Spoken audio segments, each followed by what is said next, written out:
কেন আলেমকে নবীগণের মতো সম্মান করতে হবে? ইবনে আব্বাস বললেন তার কারণ হলো,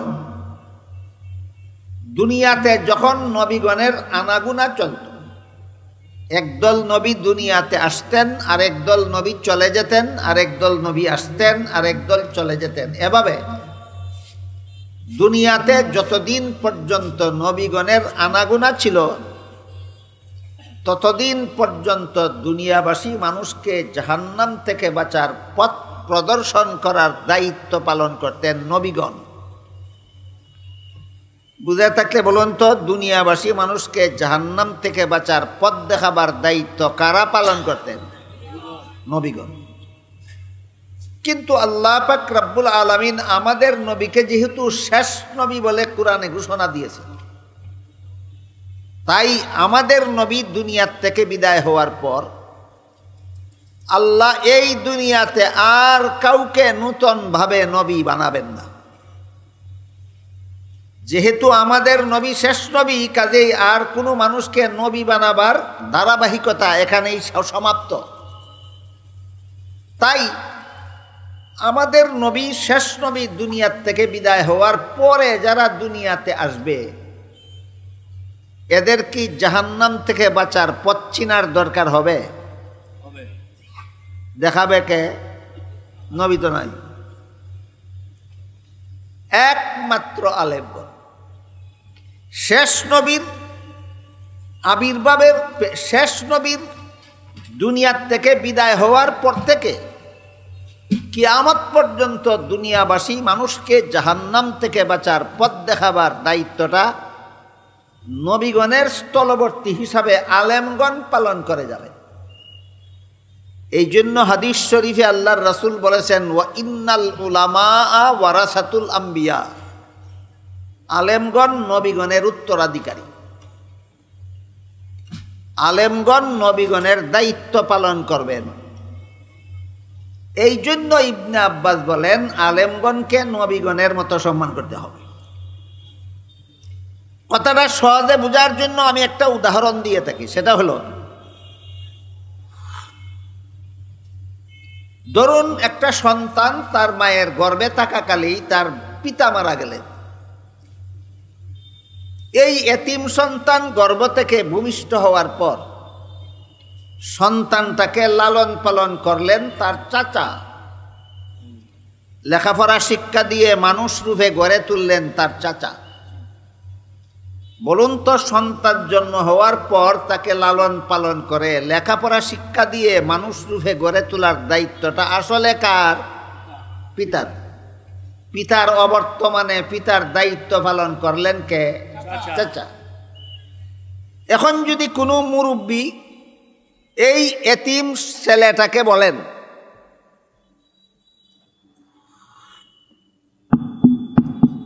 এখন যদি কোনো মুরব্বী এই এতিম ছেলেটাকে বলেন যে তুমি তোমার চাচাকে এই পিতার মতো সম্মান করবে, এর মানে কি চাচা পিতা হয়ে গেলেন না পিতার দায়িত্ব পালন করেছিলেন? যেভাবে চাচা কোনোদিন পিতা হয় না, কিন্তু চাচা যদি পিতার দায়িত্ব পালন করেন তাহলে পিতার সমান মর্যাদা পাওয়ার যোগ্য হন। ঠিক তেমনি ভাবে কিয়ামত পর্যন্ত কোনো আলেম নবী হবেন না, কিন্তু যেহেতু আলেমগণ নবীগণের দায়িত্ব পালন করে যাবেন, তাই ইবনে আব্বাস বলেন আলেমগণকে নবীগণের মতোই সম্মান করতে হবে। কেন ইবনে আব্বাস বললেন আলেমগণকে নবীগণের মতো সম্মান করতে হবে? এর কারণটা কি আমি আপনাদেরকে বুঝাতে পারলাম? ইবনে আব্বাসের এই ব্যাখ্যাটা কি অযৌক্তিক না চূড়ান্ত যুক্তিসম্মত? চূড়ান্ত যুক্তিসম্মত। এবার আমরা বোঝার চেষ্টা করব ইবনে আব্বাসের কথা মতো আলেমগণকে আমরা নবীগণের মতো সম্মান করলে আমরা এর সুফলটা কি পাব। এই প্রশ্নের জবাব রাসূলের আরেকটি হাদিসে পরিষ্কারভাবে পাওয়া যায়। সেখানে আল্লাহর রাসূল বলেন, কুন আলিমান আও মুতাআল্লিমান আও মুস্তামিআন আও মুহিব্বান ওয়ালা তাকুন খামিসান ফাতাহলিক আও কামা ক্বালা আলাইহিস সালাতু ওয়াস সালাম। এর অর্থ হলো রাসূল তার উম্মতকে জাহান্নাম থেকে বাঁচার সর্বমোট 4টি পথ চিহ্নিত করে দিয়েছে। উম্মতের জন্য জাহান্নাম থেকে বাঁচার পথ আছে 4টা। এই 4 পথ ছাড়া 5 নম্বর কোনো পথ নাই। এই কথাটা মনে রাখুন। রাসূল তার উম্মতকে জাহান্নাম থেকে বাঁচার কতগুলি পথ চিহ্নিত করেছেন? 4টা। শেষে বলে দিয়েছেন এই 4 পথ ছাড়া 5 নম্বর আর কোনো পথ নেই। সেই 4 পথের বিবরণ দিয়ে রাসূল বলেন কুন আলিমান। 1 নম্বর পথ হলো তুমি আলেম হও।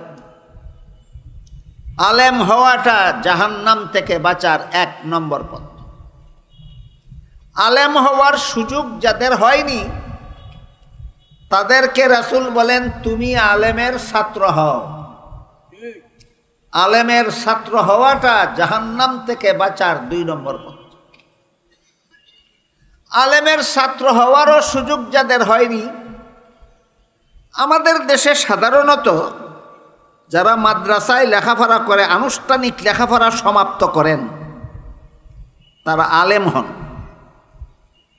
আর মাদ্রাসায় ভর্তি হওয়ার পর আনুষ্ঠানিক লেখাপড়া সমাপ্ত করার পূর্ব পর্যন্ত এরা আলেমের ছাত্র থাকে।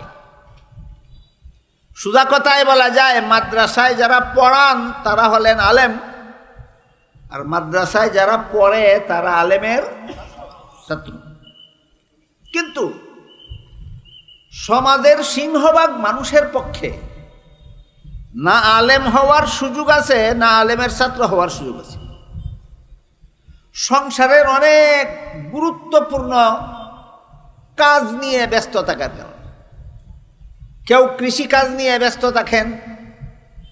সমাজের সবাই যদি কৃষিকাজ বর্জন করে তাইলে সমাজের কোনো মানুষের খাদ্য উৎপাদন হবে না।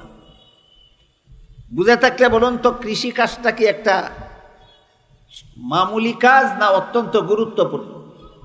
অত্যন্ত গুরুত্বপূর্ণ। একদল মানুষ কৃষিকাজ নিয়ে ব্যস্ত থাকেন, একদল মানুষ ব্যবসা নিয়ে ব্যস্ত থাকেন, একদল মানুষ চাকুরি নিয়ে ব্যস্ত থাকেন, একদল মানুষ স্কুল কলেজের লেখাপড়া নিয়ে ব্যস্ত থাকেন। এই সমস্ত ব্যস্ততার কারণে সমাজের সিংহভাগ মুসলমানের না আলেম হওয়ার সুযোগ আছে না আলেমের ছাত্র হওয়ার সুযোগ আছে। এদের কি মরণ নাই? এদের কি কবর নাই? এদের কি হাসরের হিসাব নিকাশ নাই? এদের কি জাহান্নাম থেকে বাঁচার দরকার নাই? পথ দেখাবে কে? যিনি আলেমও না আলেমের ছাত্রও না, জীবনভর কৃষিকাজ নিয়ে ব্যস্ত। যিনি আলেমও না আলেমের ছাত্রও না, জীবনভর ব্যবসা নিয়ে ব্যস্ত। যিনি আলেমও না আলেমের ছাত্রও না, জীবনভর চাকুরি নিয়ে ব্যস্ত। যিনি আলেমও না আলেমের ছাত্রও না, জীবনের উল্লেখযোগ্য অংশ স্কুল কলেজের লেখাপড়া নিয়ে ব্যস্ত। তিনিও মুসলমান, তিনিও আল্লাহর বান্দা, তিনিও নবীর উম্মত, তারও মরণ আছে, তারও হাসরের মাঠের হিসাব নিকাশ আছে, তারও জাহান্নাম থেকে বাঁচার দরকার আছে। এই লোকগুলি বাঁচবে কিভাবে? এদের ব্যাপারে রাসূল বলেন তোমরা আলেমের কথা মনোযোগে শুনো এবং আলেমের কথা মতো জীবনযাপন করো।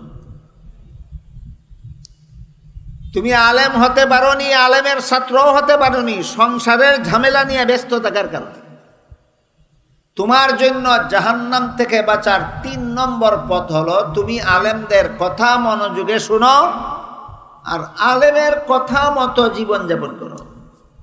এই সমস্ত মানুষের জন্য জাহান্নাম থেকে বাঁচার পথ কত নম্বর? 3 নম্বর। তাহলে জীবনভর যারা কৃষিকাজ নিয়ে ব্যস্ত এদের জন্য জাহান্নাম থেকে বাঁচার পথ নাই। কি পথ? আলেমের কথা শুনবে, আলেমের কথা মতো জীবনযাপন করবে। যারা জীবনভর ব্যবসা নিয়ে ব্যস্ত থাকে এদের জন্য জাহান্নাম থেকে বাঁচার পথ আছে। কি পথ? আলেমের কথা শোনো, আলেমের কথা মতো জীবন যাপন। যারা জীবনভর চাকুরি বাকরি নিয়ে ব্যস্ত, সংসারের কাজকর্মের ঝামেলা নিয়ে ব্যস্ত, স্কুল কলেজের লেখাপড়া নিয়ে ব্যস্ত, তাদের জন্য জাহান্নাম থেকে বাঁচার 3 নম্বর পথ চিহ্নিত করে দিয়ে আল্লাহর রাসূল বলেন, আলেমের কথা শোনো, আলেমের কথা মতো জীবনযাপন করো। এটা হলো যারা আলেমও না, আলেমের ছাত্রও না, তাদের জন্য জাহান্নাম থেকে বাঁচার পথ। প্রশ্ন হলো, আলেমের কত কথা শুনতে হবে আমার, আলেমের কত কথা মতো চলতে হবে আমার? এই প্রশ্নের জবাব এখনো আমাদের সমাজে অস্পষ্ট।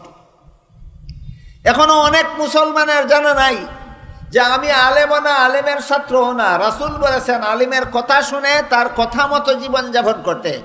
আলেমের কোন কোন কথা শুনতে হবে আমার, আর আলেমের কোন কোন কথা মতে চলতে হবে আমার, এই প্রশ্নের জবাব এখনো সমাজের বেশিরভাগ মুসলমানের কাছে অস্পষ্ট। এখনো অস্পষ্ট। এই অস্পষ্টতা দূর হওয়া দরকার। মানুষের জীবনে যত কাজ আছে সবগুলি প্রথমত 2 প্রকার, হয়তো ধর্মের কাজ আর না হয় সংসারের কাজ। ধর্মের কাজের উদাহরণ নামাজ পড়া, রোজা রাখা, কোরআন তেলাওয়াত করা, তসবিহ পড়া, জিকির করা ইত্যাদি। এগুলি কিসের কাজ? ধর্মের কাজ। আর এক প্রকার কাজ আছে সংসারের কাজ, ব্যবসা করা, বাণিজ্য করা, চাকরি বাকরি করা, গৃহস্থী আরস্তি করা, খাওয়া দাওয়া করা, পেশাব পায়খানা করা, নিদ্রা যাওয়া। এগুলি কি কাজ? সংসারের কাজ।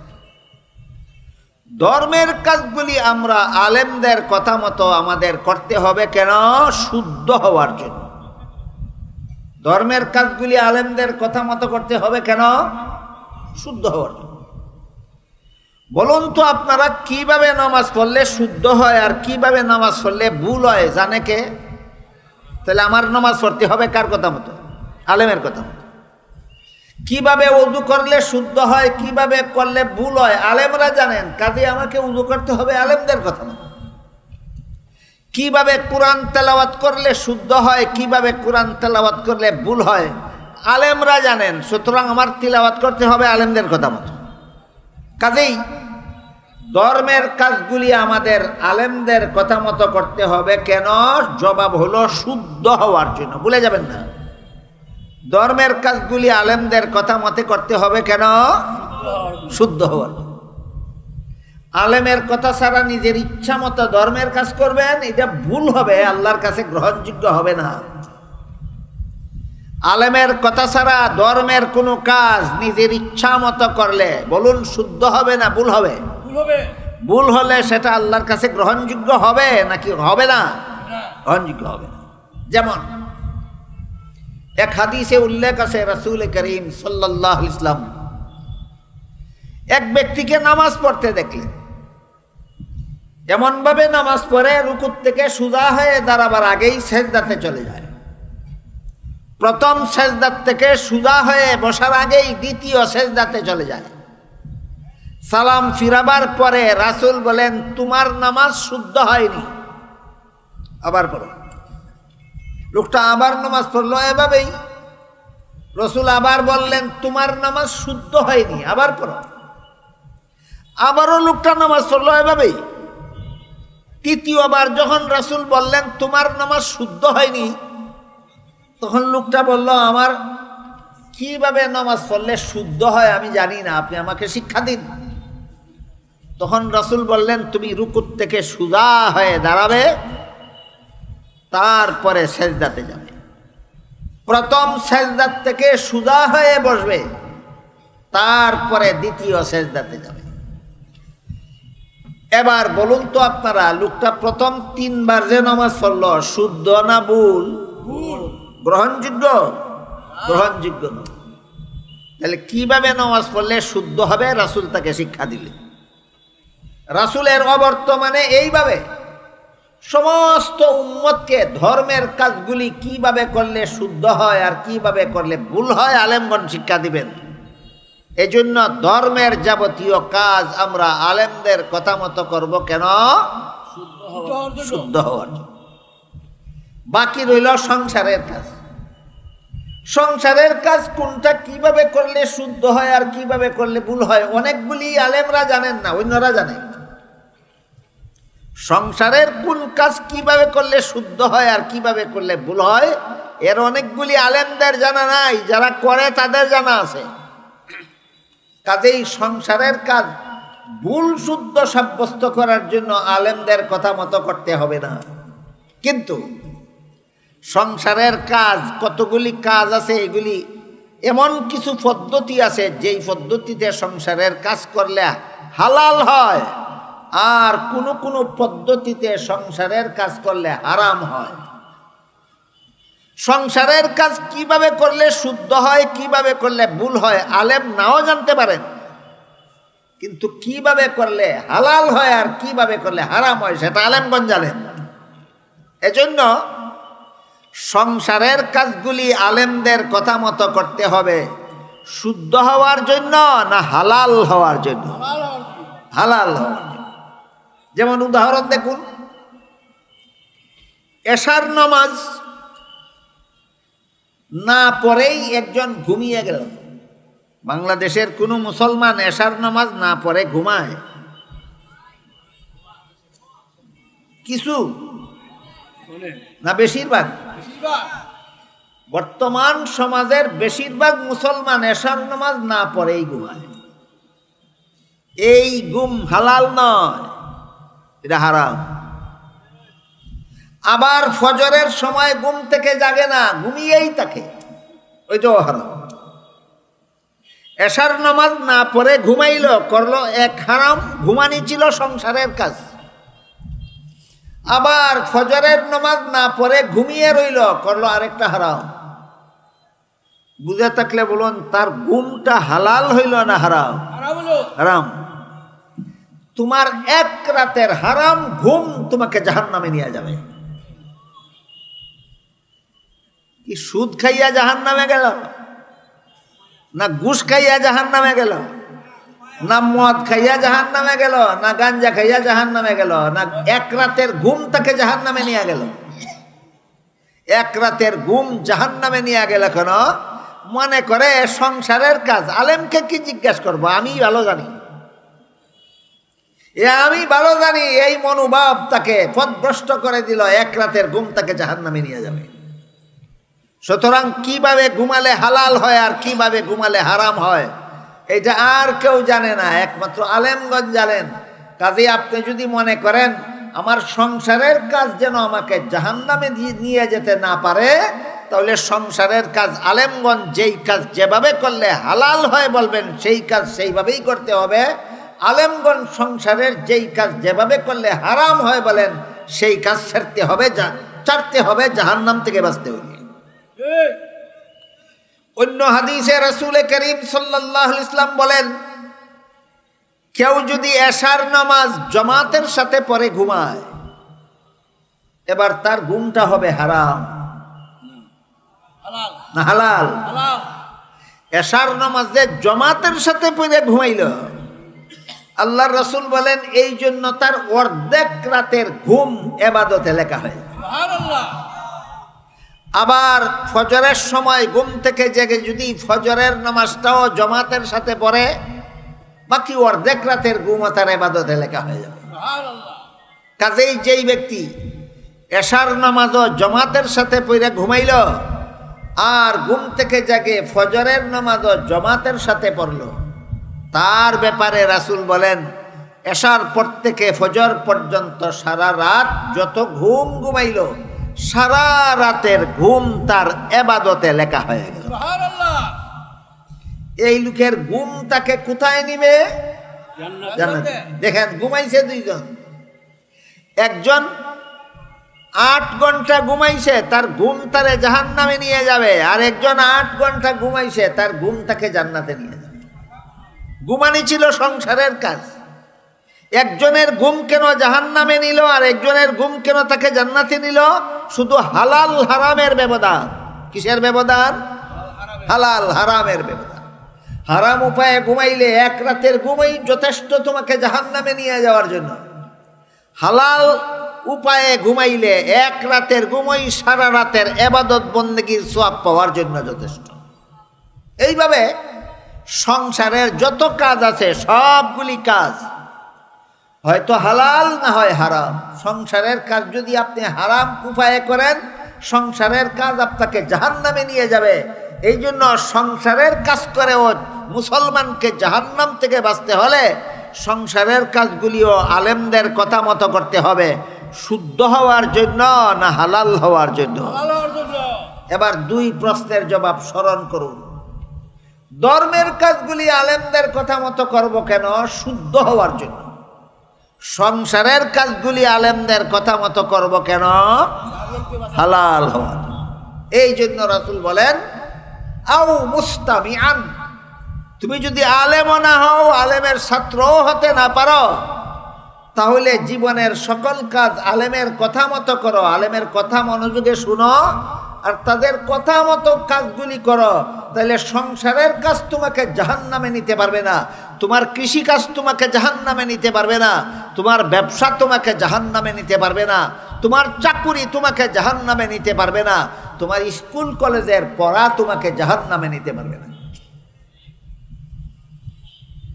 তাহলে আলেমদের কথা মতো শুধু ধর্মের কাজ করব না সংসারের কাজও? দেখি আমি আপনাদের বুঝাতে পারলাম কিনা। ধর্মের কাজগুলি আলেমদের কথা মতো কেন করব? শুদ্ধ হওয়ার জন্য। সংসারের কাজগুলি আলেমদের কথা মতো কেন করব? হালাল হওয়ার জন্য। এবার বলুন, তবলিগ, দাওয়াত ও তবলিগ সংসারের কাজ না ধর্মের কাজ? এটা আমাদের ইচ্ছা মতো করবো। এখানে আলেমদের কি, আলেমদের নাক গলাবার কি আছে? এমন কথা যদি কেউ বলে, সে কি রাসূলের বর্ণিত জাহান্নাম থেকে বাঁচার পথে আছে না পথ ভ্রষ্ট হয়ে গেছে?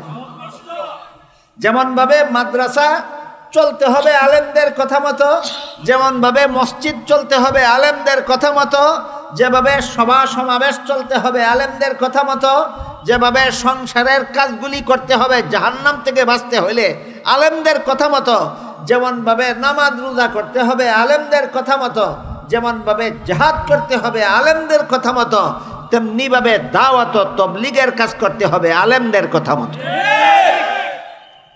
যারা বলে তবলিগ আলেমরা জানে না, তবলিগ আমরা জানি, বলুন এরা রসুলের বর্ণিত পথে আছে না পথ ভ্রষ্ট হয়ে গেছে? এরা পথ ভ্রষ্ট হয়ে গেছে। আলেমদের কথা মতো জীবনের সকল কাজ করো যদি জাহান্নাম থেকে বাঁচতে চাও। আজকাল যারা বলে আলেমদের কথা মতো তবলিগ চলবে না, এরা বলে নবীগণ শাস্তিযোগ্য অপরাধী। হযরত ইউসুফ আলাইহিস সালাম শাস্তিযোগ্য অপরাধী, আল্লাহর দরবারের শাস্তিযোগ্য অপরাধী। হযরত ইয়াহইয়া আলাইহিস সালাম শাস্তিযোগ্য অপরাধী, হযরত জাকারিয়া আলাইহিস সালাম শাস্তিযোগ্য অপরাধী, হযরত মুসা আলাইহিস সালাম শাস্তিযোগ্য অপরাধী। এমনকি মুহাম্মদুর রাসূলুল্লাহ সাল্লাল্লাহু আলাইহি ওয়াসাল্লামকেও শাস্তিযোগ্য অপরাধী বলে প্রচার করে। কেন এই পথ ভ্রষ্টতামূলক কথাগুলি বলে? কেন এরা বলে আলেমদের কথা মতো তবলিগ চলবে না, তবলিগ চলবে তাদের মন গড়া কথা মতো। এই যে পথ ভ্রষ্ট হয়ে গেছে। অথচ সমস্ত নবী রাসূলদের সম্পর্কে আল্লাহ কোরআনে বলেন লা ইয়ানালু আহদিজ জালিমিন, কোন গুনাহগারকে আমি নবী বানাই না। যাদেরকে নবী বানাই এরা জীবনে কোনোদিন গুনাহ করেন না। বুঝে থাকলে বলুন তো, কোন গুনাহগার নবী, কোন গুনাহগার নবী হয়? কোন নবী গুনাহগার হন? তাহলে নবী, সমস্ত নবী রাসূলগণ হলেন আজীবন বেগুনাহ। কতদিনের বেগুনাহ? আজীবন। সমস্ত নবী রাসূলগণ হলেন আজীবন বেগুনাহ, জীবনে কোনোদিন একটা গুনাহ করেন না। তাহলে নবীগণের জন্য বেগুনাহ হওয়া এটা কি এক দুইজন নবীর বেলায় ব্যতিক্রম কথা না? সকল নবীর জন্য সার্বজনীন, সার্বজনীন আল্লাহর নির্ধারিত সার্বজনীন মূলনীতি। সমস্ত নবীগণের বেলায় আল্লাহ বলেন সমস্ত নবী রসুলগণ হয়ে থাকেন আজীবন বেগুনাহ। কাজেই কোন নবীর জীবনে যদি এমন কোনো ঘটনা পাওয়া যায় যেই ঘটনাকে মন গড়াভাবে ব্যাখ্যা করলে নবীকে গুনাহগার সাব্যস্ত করা যায়, আছে এমন ঘটনাও আছে। কোন নবীর জীবনে এমন কিছু ঘটনা আছে যেগুলিকে আপনি যদি আপনার মন গড়া মতো ব্যাখ্যা করেন, তাহলে এই মন গড়া ব্যাখ্যার দ্বারা নবীকে গুনাহগার সাব্যস্ত করে ফেলতে পারবেন। তখন আপনার ব্যাখ্যাটা আল্লাহর মূলনীতির অনুকূলে হবে না বিরুদ্ধে যাবে? এই জন্য আপনার ব্যাখ্যা ভুল সাব্যস্ত হবে, আপনার ব্যাখ্যা আল্লাহর মূলনীতি বিরোধী। যেমন এর একটা উদাহরণ দিই। আল্লাহ পাক রব্বুল আলামিন হযরত আদম আলাইহিস সালামকে জান্নাতে দিয়ে বলেছিলেন, ইয়া আদম উসকুন আনতা ওয়া যাওজুকাল জান্নাতা ওয়া কুলা মিনহা রাগাদান হাইসু শিতুমা ওয়া লা তাকরাবা হাযিহিস শাজারাতা ফাতাকুনা মিনাজ জালিমিন। হে আদম হাওয়া, তোমরা দুজন জান্নাতের যেখানে ইচ্ছা বসবাস করো, সব রকমের ফলমূল খাও, শুধু একটি গাছের ফল খেতে নিষেধ করে দিয়েছিলে। ঘটনা কি নূতন না পুরাতন? আজকে নূতন শুনেছেন না সারা জীবনই শুনেছেন? সারা জীবনই মুসলমানে শুনে। আদম হাওয়া জান্নাতে আল্লাহর নিষিদ্ধ গাছের ফল খেয়েছিলেন, ইবলিস শয়তানের ধোঁকায় পড়ে। এই ঘটনাকে যদি আপনি মন গড়াভাবে ব্যাখ্যা করেন এইভাবে যে আল্লাহর আদেশ নিষেধ লঙ্ঘন করলেই তো গুনাহ হয়, আর আদমে তো লঙ্ঘন করলে নেই, কাজেই এই আল্লাহর আদেশ লঙ্ঘন করে আদম গুনাহগার সাব্যস্ত হলেন। আপনার এটা মন গড়া ব্যাখ্যা ভুল ব্যাখ্যা সাব্যস্ত হবে। কেন? আপনার ব্যাখ্যাটা আল্লাহর মূলনীতি বিরোধী, ব্যাখ্যাটা আল্লাহর মূলনীতি বিরোধী। তাইলে আল্লাহর মূলনীতির অনুকূলে ব্যাখ্যা কিভাবে হবে? আল্লাহর মূলনীতির অনুকূলে ব্যাখ্যা হবে এভাবে, মানুষের কোনো কাজের দ্বারা সওয়াব হয় আর কোনো কাজের দ্বারা গুনাহ হয় দুনিয়ার জীবনে, জান্নাতি জীবনে নয়। কথা বুঝুন, মানুষের কোনো কাজে সওয়াব হয়, কোনো কাজে গুনাহ হয় কোন জীবনে? দুনিয়ার জীবনে। জান্নাতি জীবনের কোনো কাজে সওয়াব নাই, গুনাহ নাই। এবার বলুন, আদম নিষিদ্ধ গাছের ফল খাইছিলেন কোন জীবনে? জান্নাতি জীবনে। এই কাজের সাথে সওয়াবেরও কোনো সম্পর্ক নাই, গুনাহর কোনো সম্পর্ক নাই। এই ব্যাখ্যাটা কি আল্লাহর মূলনীতি বিরোধী না মূলনীতির পক্ষে? এটা সহি ব্যাখ্যা, শুদ্ধ ব্যাখ্যা। এইগুলি বুঝেও না, জানেও না, মানেও না কারা? আলেমদের কথা মতো তবলিগ চলবে না বলে যারা।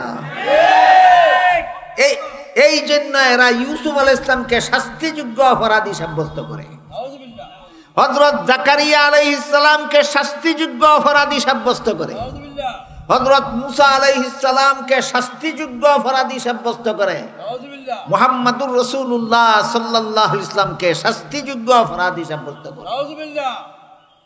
আমার কথা বুঝে থাকলে বলুন, আল্লাহ যে বলেছেন কোন গুনাহগারকে আমি নবী বানাই না, এটা এক দুইজন নবীর বেলায় ব্যতিক্রম না সকল নবীর বেলায় সামগ্রিক মূলনীতি? কাজেই কোন নবীর জীবনে যদি এমন কোনো ঘটনা পাওয়া যায় যেই ঘটনাকে মন গড়া ব্যাখ্যা করলে গুনাহগার সাব্যস্ত করা যায়, সেই ব্যাখ্যাটা আল্লাহর মূলনীতির পক্ষে হয় না বিরুদ্ধে হয়? এইরকম আল্লাহর মূলনীতি বিরোধী ব্যাখ্যা করে নবীগণকে গুনাহগার সাব্যস্ত করে ওই সমস্ত লোকেরা যারা বলে তবলিগ আলেমদের কথায় চলবে না। কারণ আলেমদের কথায় তবলিগ করলে তবলিগের নামে শয়তানি চলবে না, আলেমদের কথা মতো তবলিগ করলে তবলিগের নামে নবীগণকে গুনাহগার সাব্যস্ত করা যাবে না। এই জন্য ৩ নম্বর পথটা আমাদের ভালোভাবে বোঝা দরকার। হাদিস শরীফে আল্লাহ রাসূল বলেছেন, কুন আলিমান আও মুতাআল্লিমান আও মুস্তামিআন, তুমি আলেম হও, এটা তোমার জন্য জাহান্নাম থেকে বাঁচার ১ নম্বর পথ। আলেম হওয়ার সুযোগ যাদের হয়নি তাদেরকে রাসূল বলেন তুমি আলেমের ছাত্র হও, এটা তোমার জন্য জাহান্নাম থেকে বাঁচার 2 নম্বর পথ।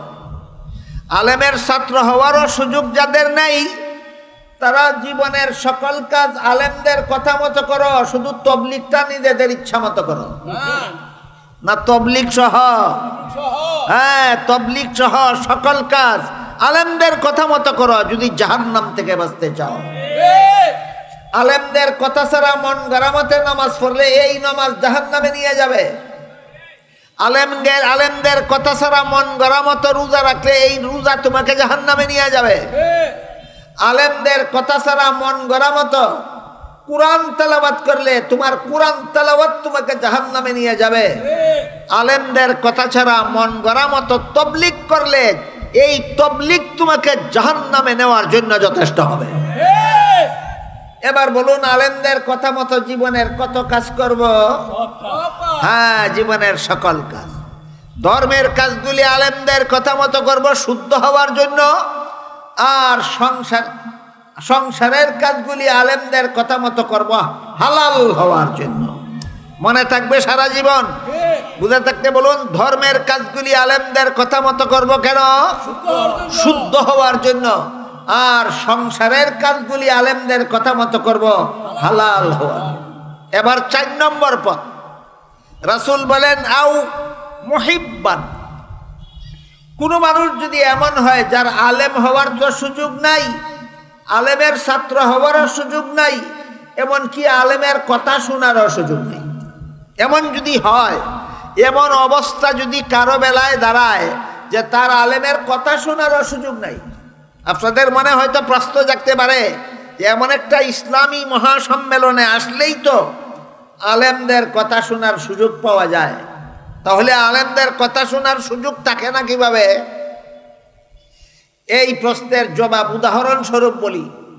ধরুন এক ব্যক্তি 10 বছরের জন্য জেলখানায় বন্দী হয়ে গেল, 20 বছরের জন্য জেলখানায় বন্দী হয়ে গেল, আজীবনের জন্য জেলখানায় বন্দী হয়ে গেল। আসতে পারবে আদিয়াবাদের উলামা পরিষদের সম্মেলনে আলেমের কথা শোনার জন্য? আসতে পারবে না। এইরকম অ্যাক্সিডেন্টলি কোনো কারণবশত কোনো মানুষের জন্য যদি আলেমের কথা শোনার সুযোগও বন্ধ হয়ে যায়, তাহলে সে জাহান্নামে যাক না বাঁচুক? আপনারা কি চান? জাহান্নামে যাক না বাঁচুক? এই লোকটা বাঁচবে কিভাবে? এমন লোকের জাহান্নাম থেকে বাঁচার জন্য 4 নম্বর পথ নির্দেশনা করে রাসূল বলেন আও মুহিব্বান, তুমি আলেমকে মহব্বত করো। এই মহব্বত করাটাই হবে তোমার জাহান্নাম থেকে বাঁচার ব্যবস্থা। 1 নম্বর পথ হইল নিজে আলেম হওয়া, 2 নম্বর পথ আলেমের ছাত্র হওয়া, 3 নম্বর পথ আলেমের কথা মতো জীবনের সকল কাজ করা, 4 নম্বর পথ আলেমকে মহব্বত করা। তুমি আলেমকে মহব্বত করলেই তোমার মহব্বত করাটাই হবে জাহান্নাম থেকে বাঁচার ব্যবস্থা। এটা কিভাবে হয়? আলেমকে মহব্বত করলেই জাহান্নাম থেকে বাঁচার ব্যবস্থা কিভাবে হবে? এর একটু উদাহরণস্বরূপ আরেকটি হাদিসের মর্ম আমি আপনাদের শুনাই। এক হাদিসে উল্লেখ আছে, রাসূল করিম সাল্লাল্লাহু আলাইহি ওয়াসাল্লাম বলেন, কাল হাসরের মাঠে যখন সারা দুনিয়ার সমস্ত মানুষ জীবিত হয়ে দাঁড়াবে জীবনের সকল কাজের হিসাব দেওয়ার জন্য, বিশ্বাস হয় আপনাদের? এক হাদিসে আল্লাহ রাসূল বলেছেন, হাসরের মাঠে একটি আদম সন্তানকেও ছেড়ে দেওয়া হবে না 5টি প্রশ্ন না করা পর্যন্ত। হাসরের মাঠে কতগুলি প্রশ্ন হবে? 5টি প্রশ্ন। কবরে হবে কত প্রশ্ন? 3 প্রশ্ন। কবরের 3 প্রশ্ন হলো তোমার রবকে 1 নম্বর, 2 নম্বর তোমার ধর্ম কি, 3 নম্বর মুহাম্মাদুর রাসূলুল্লাহ সম্পর্কে তোমার মতামত কি। কবরের 3 প্রশ্ন। যে ব্যক্তি বলতে পারবে রব আমার আল্লাহ, যে ব্যক্তি বলতে পারবে ধর্ম আমার ইসলাম, যে ব্যক্তি বলতে পারবে হযরত মুহাম্মদ সাল্লাল্লাহু আলাইহি ওয়াসাল্লাম আল্লাহর রাসূল, সেই ব্যক্তি মুক্তি পাবে। যে এই 3 প্রশ্নের জবাব দিতে পারবে না তার মুক্তি নাই, কবরেই জাহান্নামের শাস্তি শুরু হয়ে যাবে। এই জন্য এক হাদিসে আল্লাহর রাসূল বলেছেন, প্রতিটি মানুষের কবর হয়তো জান্নাতের একটি বাগান হবে, আর না হয় জাহান্নামের একটি অগ্নিকুণ্ড হবে। 3 প্রশ্নের জবাব দিতে পারলে কবরেই জান্নাতের সুখ শান্তি শুরু হয়ে যাবে। 3 প্রশ্নের জবাব দিতে না পারলে কবরেই জাহান্নামের শাস্তি শুরু হয়ে যাবে। তাহলে কবরের প্রশ্ন কতগুলি? 3টি। হাসরের মাঠের 5 প্রশ্ন। প্রথম প্রশ্ন হবে, দুনিয়ার জীবন কোন কাজে বিলীন করেছ? দ্বিতীয় প্রশ্ন হবে, যৌবনকালে কি করেছ? তৃতীয় প্রশ্ন হবে, দুনিয়ার জীবনে যত সম্পদ উপার্জন করেছ হালাল উপায়ে না হারাম উপায়ে? চতুর্থ প্রশ্ন হবে, দুনিয়ার জীবনের উপার্জিত সম্পদ হালাল কাজে খরচ করেছ না হারাম কাজে? 5 নম্বর প্রশ্ন হবে, আল্লাহর বিধান যতটুকু জানতে পেরেছ তার মধ্যে কতটুকু পালন করেছ? বলুন, আল্লাহর বিধান জানলেই হয় না পালন করতে হয়? পালন করতে হয়। রাসূল বলেন, এই 5 প্রশ্নের জবাব দিতে না পারলে, 5 প্রশ্নের জবাব না দেওয়া পর্যন্ত একটি আদম সন্তানকেও হাসরের মাঠে ছেড়ে দেওয়া হবে না। কাজেই হাসরের মাঠে আমাদের সবাইকে দাঁড়াতে হবে প্রশ্নের জবাব দেওয়ার জন্য। সেই হাসরের মাঠের বিবরণ দিয়া হাদিস শরীফে রাসূল করিম সাল্লাল্লাহু আলাইহি ওয়াসাল্লাম বলেন, সারা দুনিয়ার সমস্ত মানুষ যখন হাসরের মাঠে দাঁড়াবে জীবনের সকল কাজের হিসাব দেওয়ার জন্য, তখন আল্লাহ পাক রব্বুল আলামিন হাসরের মাঠে আলেমগণকে বলবেন, হে আলেমরা, তোমরা জগতের অন্য সকল মানুষ থেকে আলাদা হয়ে আলাদা কাতারে দাঁড়াও। আল্লাহর হুকুমে আলেমগণ যখন অন্যান্য মানুষ থেকে আলাদা হয়ে আলাদা কাতারে দাঁড়াবেন, তখন আল্লাহ বলবেন, হে আলেমরা, আমি আল্লাহ দুনিয়াতে তোমাদেরকে আলেম হওয়ার সৌভাগ্য দান করেছিলাম জাহান্নামের আগুন দিয়ে জ্বালাবার জন্য নয়, তোমরা জান্নাতে চলে যাও। প্রশ্ন জাগে, হাদিস শরীফে যেহেতু আল্লাহর রাসূল বলেছেন আলেমগণ জান্নাতে যাবে, বলেছেন কিনা? এই হাদিসে কি বলেছেন? আলেমগণকে আল্লাহ বলবেন জাহান্নামে যাও না জান্নাতে যাও? জান্নাতে যাও। হাদিস শরীফে যেহেতু আল্লাহর রাসূল বলেছেন আলেমগণকে আল্লাহ হাসরের মাঠে বলবেন তোমরা জান্নাতে যাও, কাজেই আলেমরা নামাজ রোজা না করলে এই অসুবিধা কি? এটা প্রশ্ন। আলেমগণ নামাজ রোজা না করলে এই অসুবিধা কি? আলেমগণ সুদকুর ঘুষখোর হইলে অসুবিধা কি? আলেমগণ দুর্নীতিবাজ জালিয়াতিকারী বাটপার হইলে অসুবিধা কি? রাসূল বলছেন আলেমগণ জান্নাতে যাবে। এই প্রশ্নের জবাব মুফাসসিরিনে কেরাম তাফসীরের কিতাবে যা লিখেছেন তার সারমর্ম হলো, আলেম 2 প্রকার। আলেম 2 প্রকার। একদল সমাজের দৃষ্টিতে আলেম, আর একদল আল্লাহর দৃষ্টিতে আলেম। দেখুন কথা বুঝেন কিনা? একদল আলেম সমাজের দৃষ্টিতে, আর একদল আলেম আল্লাহর দৃষ্টিতে। সমাজের দৃষ্টিতে আলেম কাকে বলে? যিনি কোরআন হাদিসের এলেম শিখেছেন তাকেই সমাজ আলেম বলে। আপনারা কি জানেন? কোরআন হাদিসের এলেম না শিখলে আলেম হয়, না শিখলে আলেম হয়? বাস সমাজে তাকেই আলেম বলে। যিনি কোরআন হাদিসের এলেম শিখেছেন তাকেই সমাজ আলেম বলে। কিন্তু কোরআন হাদিসের এলেম শিখলেই আল্লাহ আলেম বলে না। এলেম শিকার পর এলেম মতো যারা জীবন যাপন করে আল্লাহ তাদেরকে আলেম বলে। বেশ কম আছে কিনা? কাজেই যারা কোরআন হাদিসের এলেম শিখে কিন্তু এলেম মতো জীবন যাপন করে না, আল্লাহর দৃষ্টিতে তারা আলেমই নয়। আল্লাহর দৃষ্টিতে আলেমই নয়। আর যারা কোরআন হাদিসের এলেম শিকার পর এলেম মতো জীবন যাপন করে শুধু তারাই আল্লাহর দৃষ্টিতে আলেম। এবার বুঝে থাকলে বলুন, আল্লাহর দৃষ্টিতে যারা আলেম তারাও বেনমাজি হতে পারবে? তারাও বেরোজা হতে পারবে? তারাও সুদকুর, ঘুষখোর, দুর্নীতিবাজ, জালিয়াতিকারী, বাটপার হতে পারবে না। এই শ্রেণীর আলেমদেরকেই আল্লাহ হাসরের মাঠে বলবেন তোমরা জান্নাতে যাও।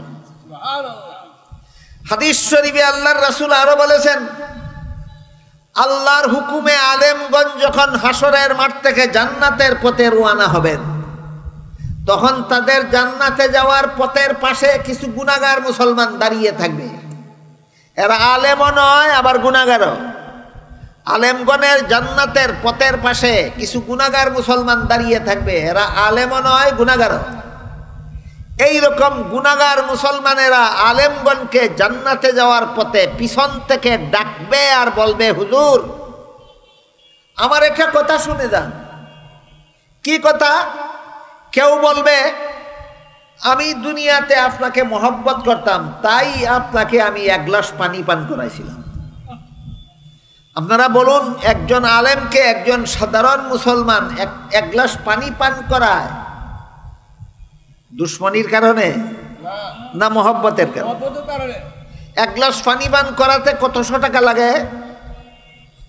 1 টাকাও লাগে না। এক গ্লাস পানি পান করাতে 1 টাকাও লাগে না। এই কথাটা আপনাদের মনোযোগে বোঝা দরকার, কারণ এই সমাজে এমন যথেষ্ট আলেম বের হয়ে গেছে যারা বলে, আমাকে যদি মহব্বত করো তাহলে আমাকে 1 লাখ টাকা দাও। টাকা দিয়ে আলেমদের মহব্বত হয় না, আলেমদের মহব্বত হয় অন্তর দ্বারা। আলেমদের মহব্বত টাকার দ্বারা হয় না অন্তরের দ্বারা হয়? অন্তরের দ্বারা হয়। আলেমকে মহব্বত করতে টাকা পয়সা কিছু লাগে না, মাত্র একটা অন্তরের দরকার। কেমন অন্তর? যে অন্তরটা বুঝবে আমার পরকালে জাহান্নাম থেকে বাঁচার পথ দেখাবার মতো কোনো নবী দুনিয়াতে নাই। এখন যদি আমার জাহান্নাম থেকে বাঁচতে হয়, তাহলে পথ দেখাবার একমাত্র দরদি হইল আলেমরা। এই কথাটা অনুধাবন করার মতো অন্তর যার আছে, সেই অন্তর দিয়ে আলেমকে মহব্বত করে। বর্তমান দুনিয়াতে কিয়ামত পর্যন্ত আগেই বলেছি, দুনিয়াবাসী মানুষকে জাহান্নাম থেকে বাঁচার পথ দেখাবার মতো কোনো মানুষ নাই, একমাত্র আলেম ছাড়া। এই কথাটা যারা বুঝে তারাই আলেমকে মহব্বত করে। বলুন তাহলে, আলেমকে মহব্বত করতে টাকা পয়সা লাগে না আলেমগণের দায়িত্বটা বুঝার মতো অন্তর লাগে? অন্তর লাগে। এই অন্তর আমাদের সকলের গড়ে ওঠা দরকার, যে আলেমকে কেন মহব্বত করব, কিভাবে মহব্বত করব। কাজেই যে সমস্ত লোকেরা বলে, তোমাদের মাহফিলে আমি 40 মিনিট বয়ান করে চলে যাব, 1 লক্ষ টাকা দিতে হবে, বলে কিনা? যদি আয়োজনকারী কমিটি যদি বলে, এত টাকার তহবিল আমাদের নাই, দয়া করে কিছু কম রাখেন, বলে আমার প্রতি কি আপনাদের মহব্বত নাই? বলে, হুজুর মহব্বত আছে বলেই তো দাওয়াত করতে আসলাম, মহব্বত থাকলে টাকা কম দিবা কেন? এরা এই মৌলবীরা নিজেরানি জানে আলেমদেরকে মহব্বত করতে কি লাগে। এরা নিজেরাই জানে না আলেমকে মহব্বত করতে যে টাকা লাগে না, আলেমকে মহব্বত করতে এমন একটা অন্তর লাগে, যেই অন্তরটা বুঝবে যে এরা আমাদের জাহান্নাম থেকে বাঁচার পথ দেখায়। আমার কথা বুঝে থাকলে বলুন, আলেমদেরকে মহব্বত করতে টাকা লাগে না একটা অন্তর লাগে? কেমন অন্তর? যে অন্তরে বুঝবে যে এরাই একমাত্র আমাদেরকে জাহান্নাম থেকে বাঁচার পথ দেখায়। এই কথাটা যেই অন্তর বুঝে, এই অন্তরওয়ালা আলেমকে মহব্বত না করে পারে না, টাকা পয়সা একটাও লাগে না। কথাটা এই জন্য বললাম, আমি একবার সিলেট থেকে ঢাকা যাচ্ছিলাম বাসের ড্রাইভার সাহেব এই একটা ক্যাসেট বাজাইতেছিল, একজন আলেম ওয়াজ করতেছেন। তিনি বলতেছেন, আজকে যদি দুনিয়াতে রাসূল থাকতেন আর আপনাদের বাংলাদেশের অমুক এলাকার মাহফিলে আপনারা রাসূলকে দাওয়াত দিয়ে আনতেন, তাহলে কি রাসূলের মহব্বতে কয়েক লাখ টাকা দিতেন না? তো শ্রোতারা বলে, অবশ্যই দিতাম। তখন সেই বক্তা কয়, রাসূল নাই, এখন তো ওয়াজ আমি করি, রাসূলকে যেই টাকা দিতা দাওয়াত করলে সেই টাকা আমারে দাও।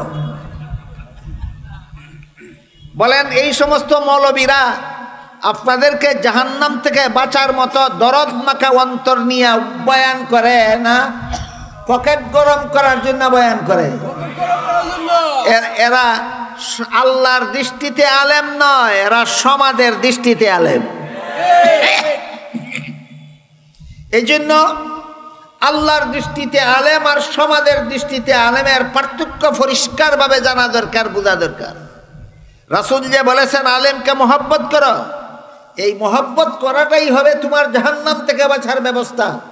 এতক্ষণের কথা বুঝে থাকলে বলুন তো, আলেমকে মহব্বত করতে 1 ঘন্টায় কয় লাখ টাকা লাগে? 1 টাকাও লাগে না, একটা অন্তর লাগে, যে অন্তরে বুঝবে যে তিনি আমাকে জাহান্নাম থেকে বাঁচার পথ দেখাবার দায়িত্বশীল।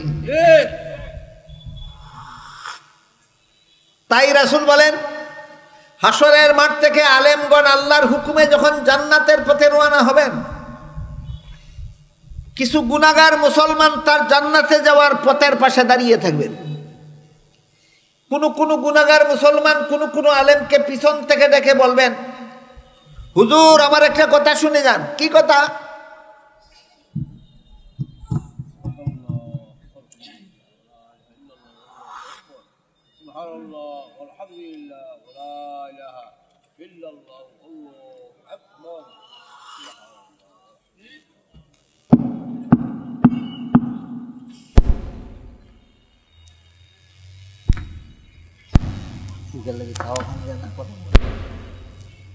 মহিলা ঢুকে হুক আর কথা বলে না হারে বলে।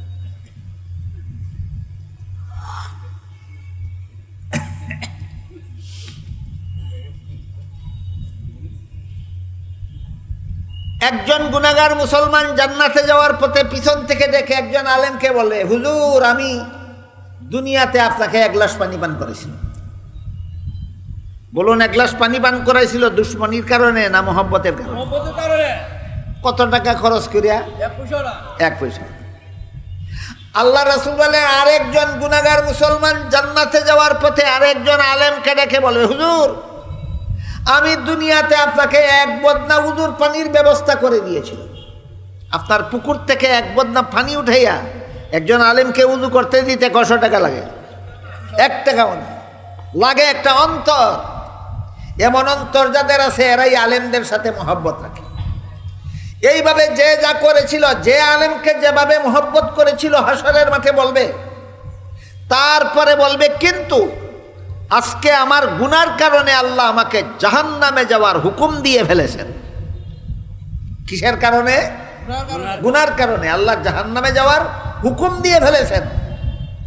আল্লাহর রাসূল এই কথা বলার পরে বলেন, আলেমরা যে নিজেদের জান্নাতে যাচ্ছিলেন, জান্নাতে যাওয়ার পথে চলন্ত ছিলেন, গুনাহগার মুসলমানদের মুখে এই কথা শুনে যে আমাদের গুনার কারণে আল্লাহ আমাদেরকে জাহান্নামে যাওয়ার হুকুম দিয়ে ফেলেছেন, এই কথা শুনে আলেমগণ নিজেদের জান্নাতে যাওয়া বিরতি দিয়ে দাঁড়িয়ে যাবেন। তারা ভাববেন যে আমার জান্নাতে আমি পরে যাই, শেষ চেষ্টা করে দেখি লোকটাকে জাহান্নাম থেকে বাঁচানি যায় কিনা। হাদিসের মর্ম বুঝে থাকলে বলুন, আলেম যাচ্ছিলেন কোথায়? জান্নাতে। কি জন্য নিজের জান্নাতে যাওয়া বিরতি দিয়ে দাঁড়িয়ে গেলেন? একটা গুনাহগার মুসলমানকে জাহান্নাম থেকে বাঁচাবার শেষ চেষ্টা করার জন্য নিজের জান্নাতে যাওয়া বিরতি দিয়া আরেকজন গুনাহগারকে জাহান্নাম থেকে বাঁচাবার জন্য দাঁড়িয়ে যাবেন। এই জন্য অন্য হাদিসে উল্লেখ আছে, আল্লাহর রাসূল বলেছেন, আল্লাহ এবং আল্লাহর রাসূলের পর আলেমগণের চেয়ে বড় জনদরদি জগতে আর কেউ নাই। এই কথাটা আমাদের জীবনভর মনে রাখতে হবে। আল্লাহ এবং আল্লাহর রাসূলের পর আলেমগণের চেয়ে বড় জনদরদি জগতে আর কেউ নাই।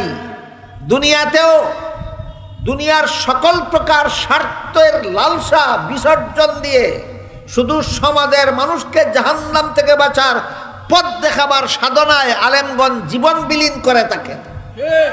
হাসরের মাঠেও নিজের জান্নাতে যাওয়া বিরতি দিয়ে শুধু গুনাহগার মুসলমানকে জাহান্নাম থেকে বাঁচাবার জন্য দাঁড়িয়ে যাবেন। দাঁড়িয়ে আল্লাহকে বলবেন, হে আল্লাহ, অমুক লোকটা ঠিকই বলেছে, আমাকে মহব্বত করতো বলেই আমাকে 1 গ্লাস পানি পান করাইছিল। তমুক লোকটা ঠিকই বলেছে, আমাকে মহব্বত করতো বলেই আমাকে 1 বদনা উযুর পানির ব্যবস্থা করে দিয়েছিল। আলেমদের মুখে এই কথা শুনে আল্লাহ বলবেন, হে আলেমরা, তোমরা শুনো, এদের গুনার কারণে আমি হুকুম দিয়েছি জাহান্নামে যাওয়ার জন্য, কিন্তু তোমরা যেহেতু সাক্ষী দিলে যে এরা তোমাদেরকে মহব্বত করত, এই জন্য তোমাকে এক গ্লাস পানি পান করাইছিল। এরা তোমাদেরকে মহব্বত করত বলে তোমাকে এক বদনা উজুর পানির ব্যবস্থা করে দিয়েছিল। তোমাদের সাক্ষীর কারণে আমি এদেরকে মাফ করে দিলাম। হিসাব নিকাশের আগে মাফ হইল না জাহান্নামে যাওয়ার হুকুম হওয়ার পরে? জাহান্নামে যাওয়ার হিসাব নিকাশের পর, জাহান্নামে যাওয়ার হুকুম হওয়ার পরে একমাত্র আলেমগণের সাক্ষীর কারণে আল্লাহ এদেরকে মাফ করে দিবেন। বলবেন, হে আলেমরা তোমরা জান্নাতে যাও, তোমরাও জান্নাতে যাও, এই সমস্ত গুনাহগার মুসলমানদেরকে সাথে নিয়ে যাও। বলেছিলাম ইবনে আব্বাস বলেছেন আলেমগণকে নবীর মতোই, বহু নবীর মতোই সম্মান করতে হবে। এখানে আমাদের বুঝার মতো কথা দুইটা। একটা হলো কেন, জবাব হইল এরা নবীগণের কাজ করেন এই জন্য। মনে আছে কথা? ইবনে আব্বাস বলেন আলেমগণকে নবীগণের মতোই সম্মান করতে হবে। কেন? জবাব হইল এরা নবীগণের কাজ করেন এই জন্য। আর একটা প্রশ্ন ছিল আলেমগণকে সম্মান করলে আমার সুফল কি পাবো? যদি আমি গুনাহগার অবস্থায় হাসরের মাঠে দাঁড়াই আর আমার গুনার কারণে যদি আল্লাহ জাহান্নামে যাওয়ার হুকুম দিয়া দেন, তারপরও আলেমের সুপারিশে আল্লাহ আমাকে মাফ করে দেবেন। তাহলে আলেমদেরকে মহব্বত করব আমরা আলেমদের স্বার্থে না নিজেদের স্বার্থে? নিজেদের স্বার্থে। তাই আলেমগণের দায়িত্ব হলো সমাজের মানুষকে জাহান্নাম থেকে বাঁচার পথ দেখাও। আর যারা আলেম নন তাদের দায়িত্ব হলো জীবনের সকল কাজ আলেমদের কথা মতো করো। শুরুতেই বলেছিলাম আলেমগণের দায়িত্ব আপনাদের ব্যাপারে কি আর আপনাদের দায়িত্ব আলেমগণের ব্যাপারে কি। দুইটা কথা পরিষ্কার হইল। আলেমগণের দায়িত্ব হলো সমাজের মানুষের ব্যাপারে, এদেরকে জাহান্নাম থেকে বাঁচার পথ দেখাও। আর সমাজের মানুষের দায়িত্ব হলো আলেমদের ব্যাপারে, জীবনের সকল কাজ আলেমদের কথা মতো করো। আলেমদের কথা শোনার সুযোগ না পেলে অন্তর দিয়ে আলেমকে মহব্বত করো। তোমার মহব্বতটাই হবে তোমার জাহান্নাম থেকে বাঁচার ব্যবস্থা। এই পর্যন্ত বলার পরে আল্লাহর রাসূল বলেন, ওয়ালা তাকুন খামিসান ফাতাহলিক, সাবধান এমন যেন না হয় যে তুমি আলেমও হলে না, আলেমের ছাত্রও হলে না, আলেমের কথা শোনারও সুযোগ পেলে না, আলেমকে মহব্বত করলে না। এমন যদি হয় তাহলে তোমার কপালে ধ্বংস ছাড়া আর কিছু নাই, তোমার কপালে জাহান্নাম ছাড়া আর কিছু নাই। তাহলে আমরা আমাদেরকে আল্লাহর রাসূল জাহান্নাম থেকে বাঁচার কতগুলি পথ চিহ্নিত করে দিয়েছেন। চারটি পথ। প্রথম পথ হইল আলেম হওয়া, দ্বিতীয় পথ হইল আলেমের ছাত্র হওয়া, তৃতীয় পথ হলো আলেমের কথা মতো কিছু কাজ করা, না জীবনের সকল কাজ। এই সুযোগও যাদের নাই তাদের জন্য আলেমকে লক্ষ টাকা দিয়া মহব্বত করা, না অন্তর দিয়া মহব্বত করা। টাকায় মহব্বত হয় না, অন্তরে মহব্বত হয়। আলেমকে অন্তর দিয়া মহব্বত করা। এই চার পথ ছাড়া রাসূল বলেন আমার উম্মতের জাহান্নাম থেকে বাঁচার আর কোনো পথ নাই। তাই আল্লাহ আপনাদের আমাদের সবাইকে চার পথের কোনো না কোনো পথে জাহান্নাম থেকে বাঁচার সৌভাগ্য দান করুন। সবাই বলুন আমিন। সুবহানা রাব্বিকা রাব্বিল ইজ্জাতি আম্মা ইয়াসিফুন ওয়া সালামুন আলাল মুরসালিন ওয়ালহামদুলিল্লাহি রাব্বিল আলামিন।